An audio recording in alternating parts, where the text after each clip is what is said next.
नमस्कार और आदाब दोस्तों, मैं हूं आपके साथ संजय सिन्हा। आप देख रहे हैं खास बात India, sponsored by Mahi banquet hall, Ningha marriage hall. कहते हैं अच्छे होते हैं वो लोग जो कभी मोहब्बत का इजहार नहीं करते। अच्छे होते हैं वो लोग जो मोहब्बत का इजहार नहीं करते हैं, खामोश रह जाते हैं मगर किसी को बदनाम नहीं करते। आइए इन्हीं बातों के साथ हम सीधे सीधे आपको जोड़ते हैं खबरों के साथ। मोहब्बत के बाद हम लिए चलते हैं आपको सियासत की तरफ। दिल्ली से हमारे पास एक बड़ी खबर आ रही है। दिल्ली में किसानों का प्रदर्शन शांतिपूर्ण तरीके से जारी है। सिंधु बॉर्डर को किले में तब्दील कर दिया गया है और यहाँ आसपास जवान तैनात हैं और प्रदर्शन स्थल तक किसी को आने नहीं दिया जा रहा है। यहाँ तक कि मीडिया के लोगों को भी यहाँ तक पहुँचने नहीं दिया जा रहा है। मीडिया के लोगों को भी रोक दिया जा रहा है वहीं, और प्रदर्शन स्थल तक मीडिया के लोग भी नहीं पहुंच पा रहे हैं। किसान नेता राकेश टिकैत ने साफ साफ कहा है कि जब तक सरकार उनकी मांगे नहीं मानेगी तब तक शांतिपूर्ण तरीके से उनका प्रदर्शन, उनका आंदोलन जारी रहेगा।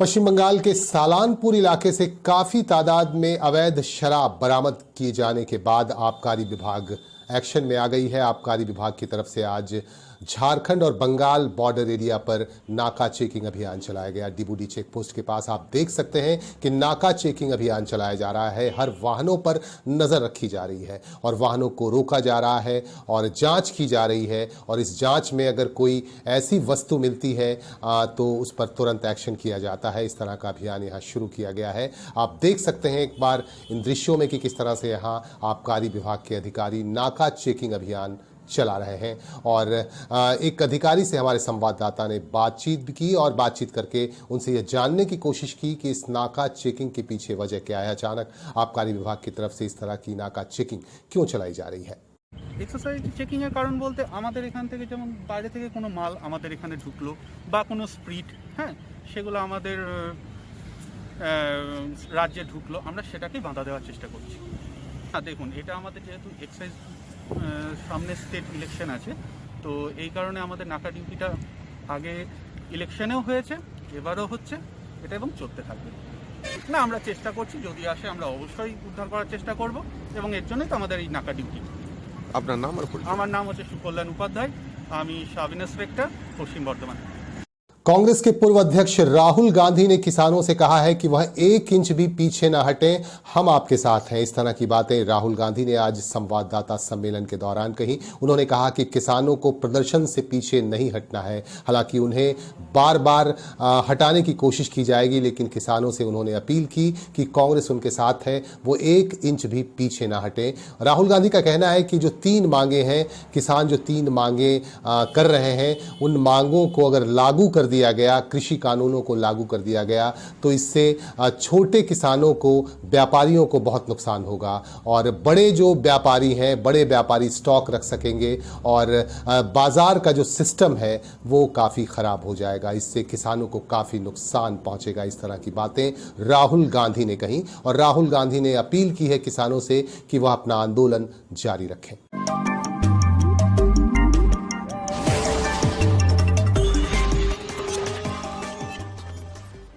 पश्चिम बंगाल में विधानसभा चुनाव सामने आ गया है। इसे देखते हुए भारतीय जनता पार्टी की तरफ से लगातार जनसभाएं की जा रही हैं और जनसभाओं के माध्यम से लोगों को ये बताने की कोशिश की जा रही है कि सत्तासीन तृणमूल कांग्रेस सरकार काफ़ी फेलियर रही है और उनके शासनकाल में यहाँ का कोई भी ऐसा विकास कार्य नहीं हुआ जिसका उल्लेख किया जा सके। इस तरह की बातें लगातार आ रही हैं और आज रानीगंज में भारतीय जनता पार्टी की ओर से एक जनसभा का आयोजन किया गया। इस जनसभा को खास तौर से संबोधित कर रहे थे मध्य प्रदेश के गृह मंत्री नरोत्तम मिश्रा और भारतीय जनता पार्टी के राष्ट्रीय सचिव अरविंद मेनन। इन दोनों नेताओं ने सीधे सीधे प्रहार किया यहां की सरकार पर, पश्चिम बंगाल की तृणमूल कांग्रेस सरकार पर, और प्रहार करते हुए ये कहा कि यहां की सरकार ने यहां के विकास के लिए कुछ भी ऐसा सार्थक नहीं किया है जिसका उल्लेख किया जा सके। और इसीलिए उन्होंने यहाँ की जनता को ये कहा कि अब बदलाव की बयार बहनी शुरू हो गई है और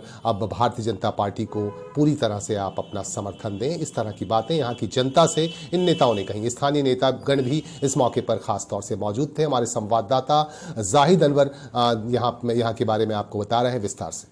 खास बात इंडिया में आपका स्वागत। इस वक्त मैं मौजूद हूँ रानीगंज के रेलवे स्टेशन के पास, जहां एक बीजेपी की जनसभा होने जा रही है और किस तरह यहां भाजपा के लोग उपस्थित हैं आप सब तस्वीरों में देख पा रहे हैं। मैं बताता चलूं कि सामने ही विधानसभा का इलेक्शन सामने है और हर पार्टी अपने पार्टी को संबोधित कर रहे हैं और यहाँ अभी फिलहाल बीजेपी की एक बहुत बड़ी जनसभा होने वाली है और यहाँ उपस्थित होंगे मध्य प्रदेश के नरोत्तम मिश्रा और नेशनल सेक्रेटरी अरविंद मनन, जो अपने भाजपा कर्मियों को क्या संबोधित करेंगे, क्या बातचीत चलेगी, हम आपको साफ तस्वीरों में दिखाएंगे। तो जुड़े रहे हमारे साथ। खास बात इंडिया, मैं जाहिद अनवर। राम के नाम पर को कोई बैन नहीं कर सकता, वो कहीं भी चले जाए। राम हमारे आराध्य है, राम हमारे रोम रोम में रमे हुए हैं और इसलिए राम नाम को कोई राम नहीं रहेगा। राम का और देश का नाता है। और उन्होंने बोला है, जो अर्जुन सिंह को बोला है, जो धमकी दे रहा है, जहाँ था जो रास्ता में जाएगा वो रास्ता में जाएगा तो बम से उड़ा देंगे, मार देंगे। देखिए, ये गीदड़ की भभकियां हैं और शेर के बच्चे अगर सियारों से दहशत खाएंगे, सोचिएगा फिर वो कैसे जंगल में रह पाएंगे। इनकी भपकियों में आने वाले नहीं है और कार्यकर्ताओं के लिए भी कोई झूठे केस की चिंता नहीं करे। हमारी सरकार आएगी, हम सारे झूठे केस वापस कर देंगे कार्यकर्ताओं। तृणमूल के एक से छोटे से नेता से लेके बड़ा नेता तक बीजेपी में ज्वाइन कर रहा है, क्या लग रहा है उन लोगों को? क्या समझ में आ रहा है क्या मेलों का धरती हटने वाला है? नहीं, तृणमूल ममता दीदी और उनके परिवार को छोड़ के बाकी सबकी समझ में आ रहा है कि अब ये जाने वाली है तृणमूल कांग्रेस। इन्होंने काम कोई भी विकास का नहीं किया। आज बेरोजगारी बढ़ रही है, भ्रष्टाचार बढ़ रहा है, भुखमरी बढ़ रही है, केंद्र की योजनाएं लागू नहीं की है ममता दीदी ने। इसलिए अब धीरे धीरे ये समाप्ति की ओर है।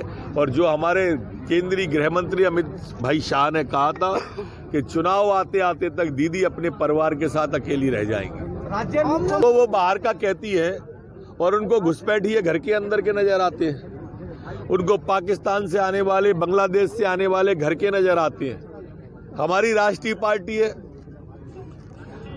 अब जब लखनदा हमारे चुनाव में मध्य प्रदेश जाएगा तो हम लखनदा के यहाँ आएंगे कि नहीं आएंगे? हमारी राष्ट्रीय पार्टी है और दीदी की पार्टी क्षेत्रीय है और विदेशी पार्टी है। जो विदेश से आ जाते हैं, पाकिस्तान से, बांग्लादेश से, वो उनको अपने नजर आते हैं।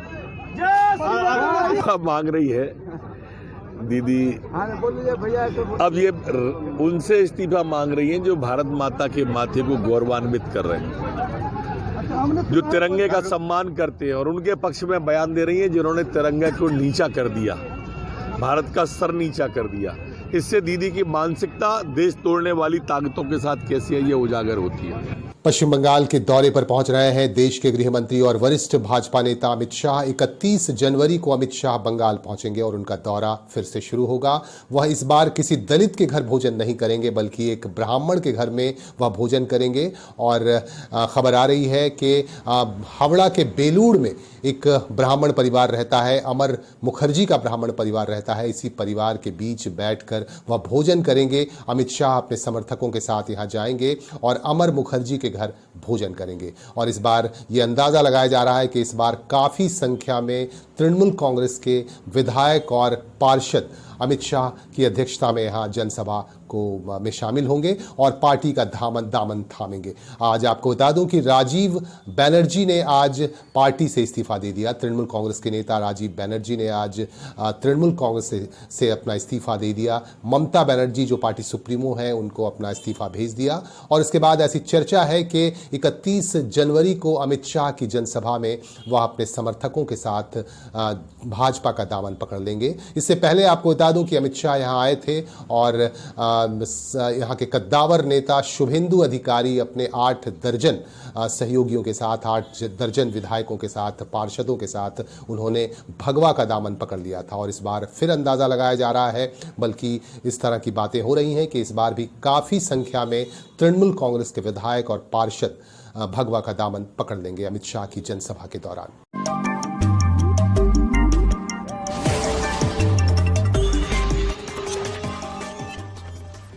बंगाल के अंडाल में भी भारतीय जनता पार्टी की तरफ से जनसभा का आयोजन किया गया और इस जनसभा को विशेष रूप से संबोधित कर रहे थे मध्य प्रदेश के गृह मंत्री नरोत्तम मिश्रा और उनके साथ थे अरविंद मेनन जो भारतीय जनता पार्टी के राष्ट्रीय सचिव हैं। इन दोनों नेताओं ने सीधे सीधे ललकारा यहाँ की सरकार को, ममता बनर्जी सरकार को, और कहा कि इस बार बदलाव की बयार बह रही है, लिहाजा भाजपा को यहाँ लाना बेहद जरूरी है। अगर यहाँ का सर्वांगीण विकास आप चाहते हैं, बंगाल का सर्वांगीण विकास आप चाहते हैं, तो भारतीय जनता पार्टी की सरकार को यहाँ बनाने में मदद कीजिए। इस तरह की बातें खुलेआम यहाँ के लोगों से इन नेताओं ने कही। इस मौके पर स्थानीय नेतागण भी खास तौर से मौजूद थे। हमारे संवाददाता नवाबजादा सिद्दीकी की खास काम अगर किसी ने किया तो नरेंद्र भाई मोदी ने किया है। आज दुश्मन की हिम्मत नहीं है कि हिंदुस्तान की आंखों में आंखें डाल के बात कर ले। हमको आजादी के बाद से यही डर दिखाते रहे कि अमेरिका बड़ी बड़ी ताकत है, पाकिस्तान बम, कभी चीन की ताकत। अभी पिछले 7 साल मोदी आने के बाद पता चला कि भारत इन सब के ऊपर है। अर्थव्यवस्था भारत की आप देखो, लॉकडाउन के बाद भी कितनी तेजी से सुधर रही है। वैश्विक रिपोर्ट आ रही है कि भारत आर्थिक शक्ति बनने वाला है। ये लॉकडाउन के बाद की स्थिति बता रहा हूं, लेकिन इनको पीड़ा हो रही है। क्या नजर लगी पश्चिम बंगाल को पता नहीं चला। ये पश्चिम बंगाल हमारी पार्टी क्या चोली दामन का साथ होगा और क्या स्थिति रही होगी। या सोचो, हमारी पार्टी के संस्थापक श्यामा प्रसाद मुखर्जी, और हम ही नहीं आए यहां पर सरकार। जो सरकार में आए 35 साल कम्युनिस्ट रहे, 10 साल दीदी बैठी है, उसके 15 साल कांग्रेस रही। अब आप अंदाज करो, ये पश्चिम बंगाल जो देश को दिशा देता था, आर्थिक दिशा देता था पश्चिम बंगाल, लोग रोजगार की तलाश में पश्चिम बंगाल आते थे। और इसके बाद क्या हुआ, अब लोग लॉकडाउन के बाद पता चला कि पश्चिम बंगाल के लोग रोजगार के लिए गुजरात और महाराष्ट्र जाते हैं।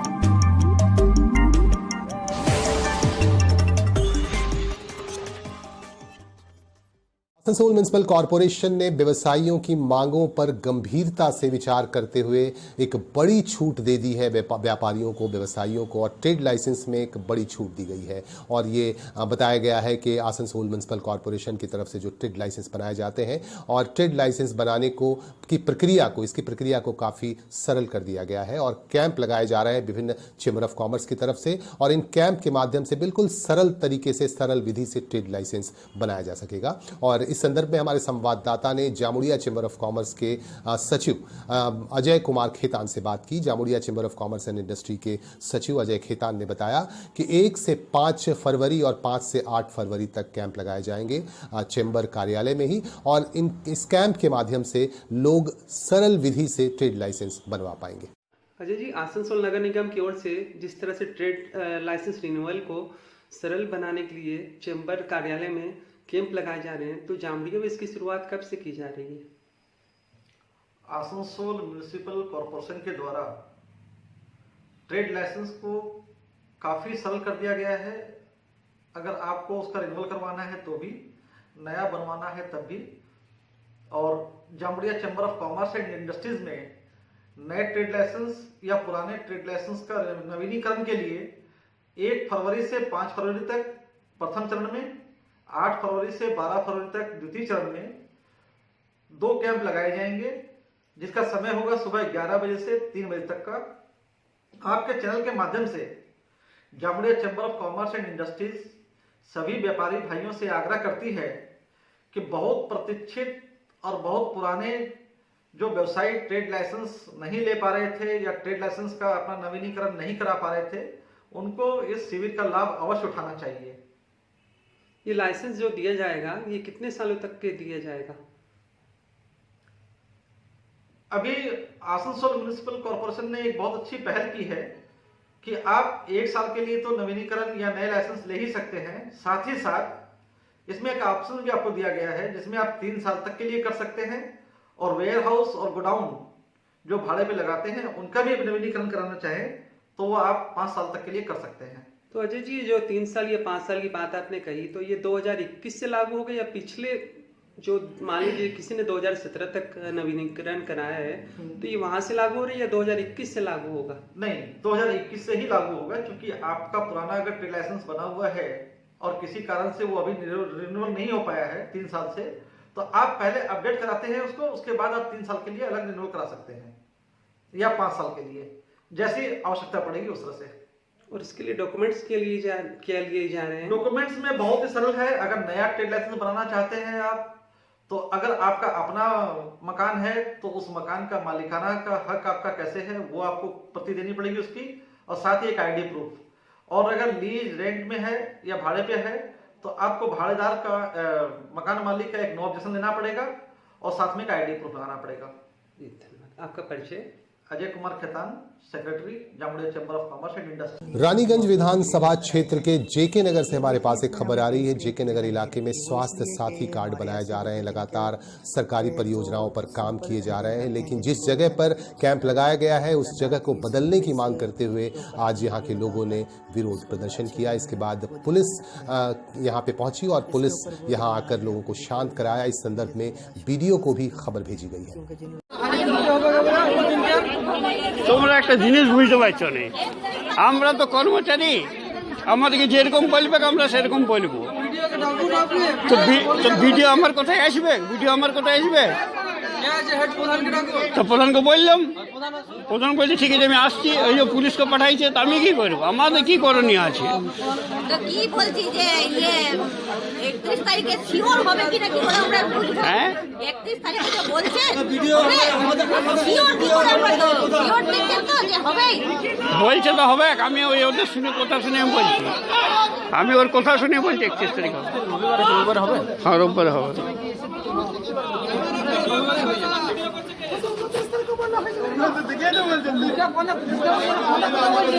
আজকে সাড়ে সত্যি হবে না, 31 তারিখে আবার 31 তারিখ যদি না হয় ওইটা রবিবারে হবে। হয়ে যাবে একটা বলে লিখে দেওয়া লিখে যাবে, ঠিক আছে ওরা সবাই লিখে যাবে। না না আরো যেটা একটা হয় কি যেমন এই রেস্টুরেন্ট সেরকম ডেট করে দেওয়া।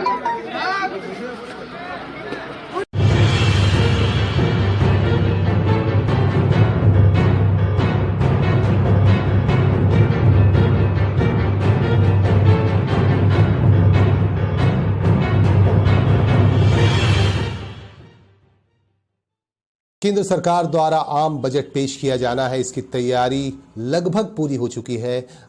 वित्त मंत्रालय की तरफ से इसकी तैयारी लगभग पूरी हो गई है। इसे लेकर व्यवसायी क्या सोच रहे हैं, इस बार आम बजट में वह क्या चाहते हैं, इसे लेकर हमारे संवाददाता प्रेमांशु बैनर्जी ने आसनसोल के व्यापारियों से बात की और उनके विचारों को जानने की कोशिश की और वो क्या चाहते हैं, सरकार से उनकी क्या उम्मीदें हैं, इसे लेकर यहाँ के व्यवसायियों के साथ उन्होंने विशेष बातचीत की। कोरोना काल के बाद पहली बार 1 तारीख को बजट आने वाला है, तो आप चूँकि आसनसोल बाजार कमेटी के भी सचिव हैं, तो आपको क्या उम्मीद है इस बजट से?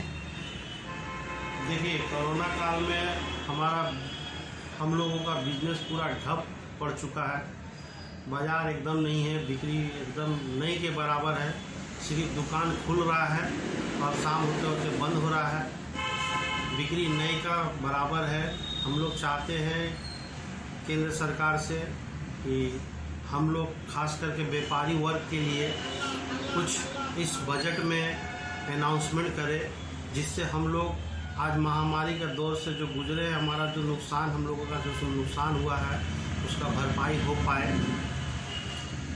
और ख़ास करके मध्यम वर्ग के जो व्यापारी है उन लोग के लिए सरकार से यही निवेदन है कि कुछ राहत दिया जाए व्यापारियों लोग के लिए।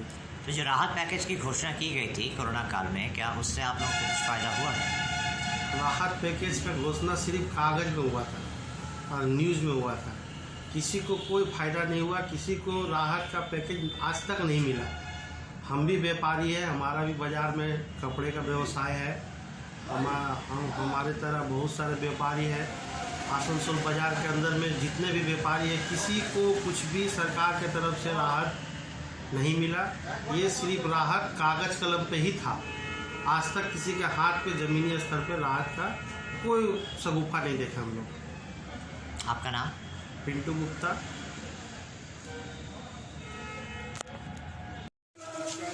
कोरोना काल के बाद ये पहला बजट आने वाला है 1 तारीख को, तो आप एक व्यवसायी हैं, तो आप क्या चाहते हैं कि क्या हो जिससे आप लोगों को सुविधा हो? हम लोग बाजार का बुनियादी ढांचा यहाँ का ठीक नहीं है, बाजार खराब है, ग्राहक नहीं आते हैं। तो ऐसा क्या आप चाहते हैं कि सरकार करे कि आप लोगों को सुविधा हो? बस जीने खाने का व्यवस्था बढ़िया से हो, और क्या कहेंगे हम, सरकार कोई भी रहे। आपका नाम? आनंद बर्नवाल। जो बजट आने वाला है उस पे आप क्या चाहते हैं, क्या हो बजट में? बजट तो सरकार के ऊपर निर्भर है, वो जो करेगी वही करेगी। नहीं, आपकी क्या अपेक्षाएं हैं कि आपका जो धंधा हो वो बढ़े, इसको लेके आप क्या चाहते हैं? हम तो चाहते हैं कि किसी सामान में दाम नहीं बढ़े, इसलिए कि अभी ऐसे भी लॉकडाउन हो गया, सबका पॉकेट खाली हो चुका है, हाथ में पैसा नहीं है, तो जैसे चल रहा उसी तरह चलता रहे नॉर्मल, बस यही कहना है। आपका नाम? मेरा नाम गणेश लाल वर्मा। जो बजट आने वाला है उसको लेके आपकी क्या अपेक्षा है? हमारा मतलब आम आदमी जैसे ठीक से खाए पिए, महंगाई जो बढ़ गई उसका दाम घटना चाहिए। अब तेल का दाम इतना बढ़ गया, गरीब लोग क्या खाएगा यही हम बोलेंगे। मध्यवित्त गरीब जो सुहारा है यही बोलेंगे। अच्छा बात तो अपना नाम? मदन कुंडू। आपने की काज करें? दुकान।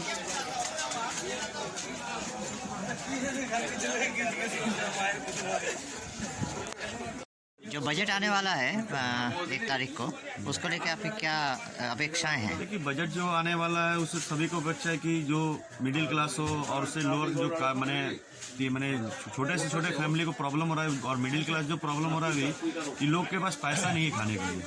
बजट आ रहा है, बजट तो सिर्फ बड़े आदमी लोग के लिए, छोटे आदमी को कोई फायदा नहीं होगा इससे। आपको ऐसा क्यों लगता है कि छोटे आदमी को, मध्यम वर्ग को फायदा क्यों नहीं? नहीं, फायदा कहीं, मिडिल क्लास वाले सबसे बीच में मर रहे हैं आज के डेट में, देखा जाए तो बड़े वाले बड़े होते जा रहे हैं और मिडिल क्लास वाले और छोटे होते जा रहे हैं। तो आप क्या चाहते हैं कि जो हमारे केंद्रीय मंत्री हैं, वित्त मंत्री हैं, वो क्या करें कि मध्यम वर्गीयों को और निम्न वर्ग को फायदा मिले?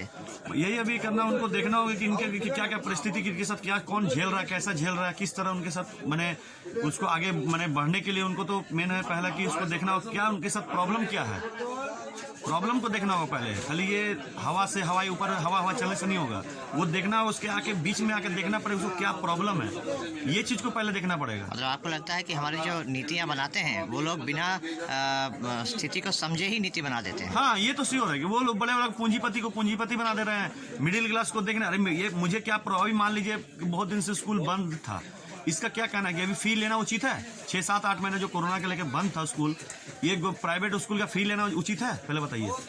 मेरे हिसाब से तो फी लेना उचित नहीं। ऑनलाइन क्लास किया जा रहा है, 1 घंटा पढ़ाई हो रहा है, उससे अब हर बच्चे घर में किसी का 2000 महीना, किसी का 3000 महीना है, तो 8 महीना 9 महीने का पेमेंट कौन दे पाएगा? पहले बताइए। मिडिल क्लास का संभव है देना?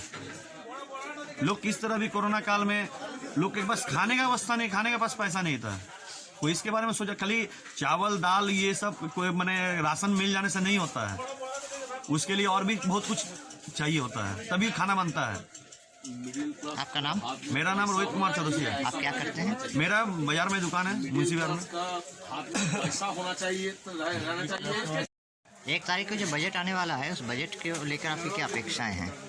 বাজেটে দেখুন সবাই যাতে ঠিকঠাক জিনিসপত্রের দামটা কমে, সবাইকার হাতেই যেন পয়সা থাকে এবং সব কিছুর মূল্য যেন আকাশ ছোঁয়া না হয়ে যায়, সবাই যাতে শান্তিতে বসবাস করে। এই ঝুট ঝামেলার মধ্যে মানুষ, সাধারণ মানুষ চায় না। कोरोना के कारण तो जो उद्योग धंधे थे उन पे काफी प्रतिकूल असर पड़ा था। না না, করোনার কারণ করোনা জায়গায় আছে, কিন্তু বাকি নেতাদের তো সমস্ত কিছুই হচ্ছে। সাধারণ লোক যাতে ঠিকঠাক থাকে, সাধারণ লোকই তো মরছে বেশি, এইটাই হচ্ছে ব্যাপার। বল সিনিয়র সিটিজেনদের দিকে একটু তাকান। সিনিয়র সিটিজেনদের সিনিয়র সিটিজেন লোকদের দিকে তাকান, তাদের ইন্টারেস্ট কমিয়ে দেবেন না, তাদের ইন্টারেস্ট বাড়ানো, যেরকম বাড়ানো ছিল সেরকম বাড়ানোই থাক, তাতে তাদের সংসার চলবে। তাদের সংসারে রিটায়ারের পরে চলা খুব মুশকিল হয়ে যায় যদি আপনি সিনিয়র সিটিজেনদের দিকে না তাকান। আপনার নাম? মানস মুখার্জি। আপনার নাম? প্রণব কুণ্ডু। 1 तारीख को बजट आने वाला है और कोरोना काल के बाद ये पहला बजट है, तो इस बजट से आपकी क्या उम्मीदें हैं? उम्मीद तो बहुत कुछ है, मगर उम्मीद पर सब समय नहीं चला जा सकता है। हम सरकार से यही रिक्वेस्ट करेंगे कि जो रेट ऑफ इंटरेस्ट जो इतना कम कर दिया है, जो बुजुर्ग लोग हैं, जो पेंशनधारी हैं या जो रिटायर कर गए, जिनके पास कोई इनकम नहीं है, उनके लिए कम से कम जो 60 साल के हो गए उनके लिए कम से कम 9% इंटरेस्ट उनको मिलना चाहिए, ताकि उनका जीवन यापन ठीक से चल सके। और आप क्या चाहते हैं कि रोज़गार बढ़ाने के भी कुछ उपाय किए जाएं? रोजगार बढ़ाने के लिए तो बस सरकार को चाहिए कि थोड़ी नौकरी दे बढ़िया से लोगों को, बच्चों को। और ये जो भी आरक्षण का जो कोड है हमारे देश में, इसको समाप्त किया जाए। आपका नाम? मेरा नाम प्रकाश दीवान।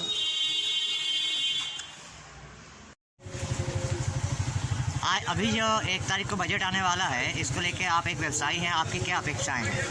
देखिए, सबसे पहले मैं ये बताना चाहता हूँ कि जब से कोरोना का लॉकडाउन हुआ है, तब से व्यापार बिल्कुल ठप हो गया है। हम व्यापारीगण दुकान चलाते हैं, स्टाफ रखते हैं, इसी आशा पर रखते हैं कि आने वाले वक्त में हम लोग कमाई करेंगे, उससे घर का रोजगार भी चलाएंगे, व्यापारी का भी भला होगा और स्टाफ का भी भला होगा। लेकिन लॉकडाउन होने के कारण हमको 5 महीना तक अपना दुकान को, प्रतिष्ठान को बंद करके घर पर रहना पड़ा। तो हमने किसी भी तरह करके अपना स्टाफ लोग को भी चलाया, घर को भी, परिवार को भी चलाया, इसी आशा पर कि चलो ठीक है, कोरोना ज़िंदगी भर तो नहीं रहेगा, एक दिन तो कोरोना ख़त्म होगा तो हम लोग फिर कमाई करेंगे। लेकिन जैसे ही कोरोना का प्रकोप कम होना चालू हुआ, वैसे ही पूंजीपति लोगों ने हमारे ऊपर में बहुत बड़ा अन्याय किया। हमारे व्यापारी लोगों के ऊपर दाम को अनाप शनाप सूता का दाम बढ़ा दिया है। जो सामान हम लोग 100 रुपया पीस में लेते थे, वो सामान आज हम लोग को 115 रुपया में खरीदना पड़ रहा है।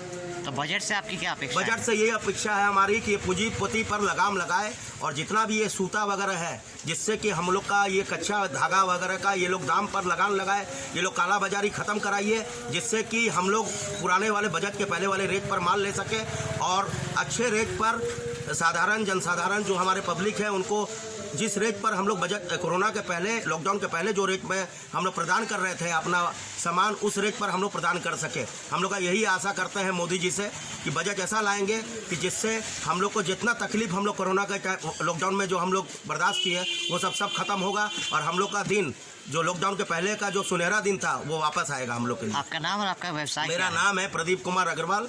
मेरा ऐसे तो मैं मड़वाड़ी युवा मंच का वाइस प्रेसिडेंट हूँ आसनसोल का। हमारा फार्म का नाम पड़ता अंजनी इम्पैक्स, यादव मार्केट, बाकर अली लेन, आसनसोल।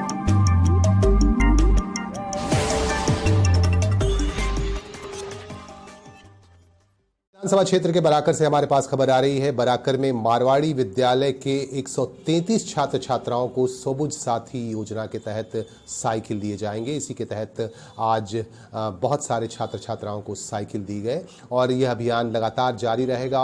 जैसे जैसे छात्र छात्राएं स्कूल में आएंगे उन्हें साइकिल दिए जाएंगे। 133 छात्र छात्राओं को यह सबुज साथी अभियान के तहत साइकिल दिए जाएंगे। आपको बता दूं कि पश्चिम बंगाल सरकार की तरफ से इन दिनों सबुज साथी अभियान चलाया जा रहा है और इस परियोजना के तहत छात्र छात्राओं को साइकिल दिए जा रहे हैं, जिससे उन्हें काफी लाभ भी पहुंच रही है। आपको बता दूं कि इस मौके पर यहां इलाके के गणमान्य लोग विशेष तौर पे मौजूद थे। पूर्व पार्षद अजय प्रताप सिंह और पप्पू सिंह भी यहां मौजूद थे। इनकी मौजूदगी में यहां यह कार्यक्रम चला।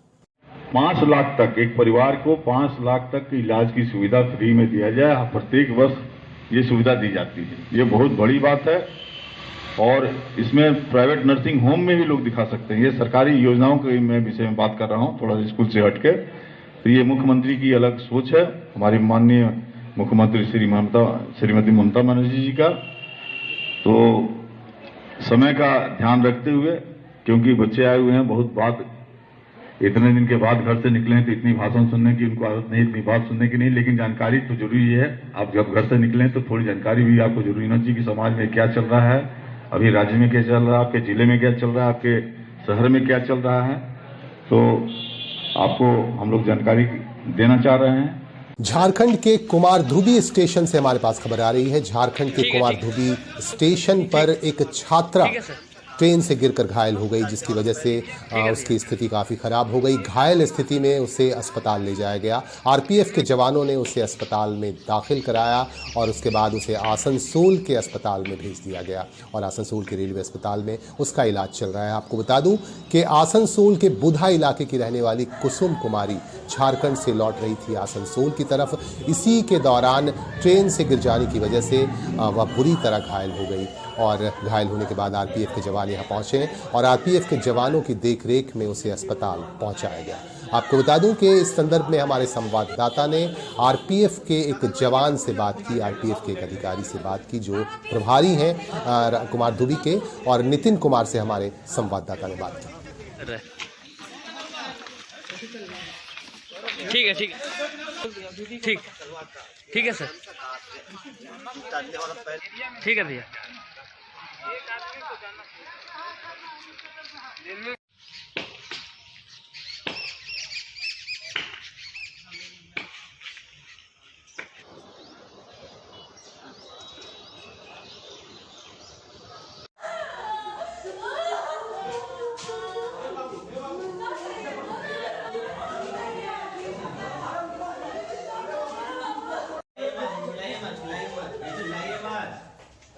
फिर वो बका जाएगा चलो लेट मत पूछो कुछ ज्यादा रोएंगे ना तो भी आप बका लेट लो बाबू, लेट लो खाना पी के बाबू लेट कर दीजिए।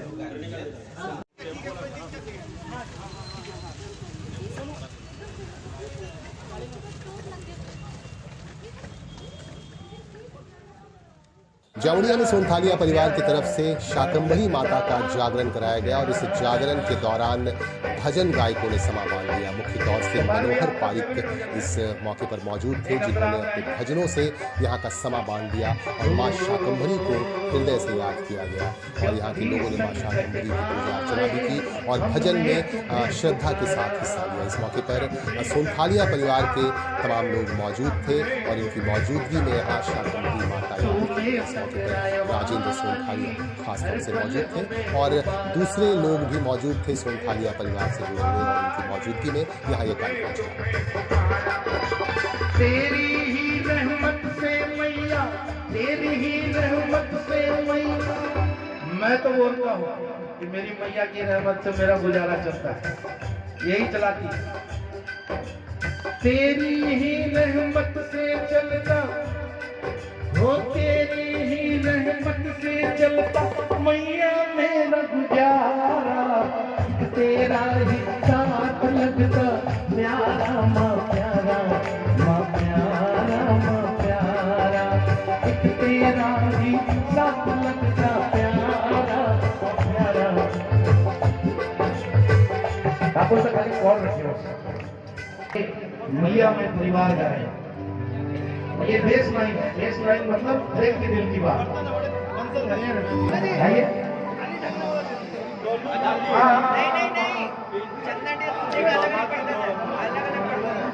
माँ जोर से बजाइए, मैया भी गदगद हो जाए। एक तेरा ही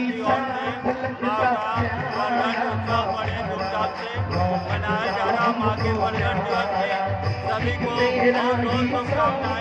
जामुड़िया के हर वासियों को शाकंभरी परिवार के ओर से खूब खूब बधाई। ये संसार प्यारा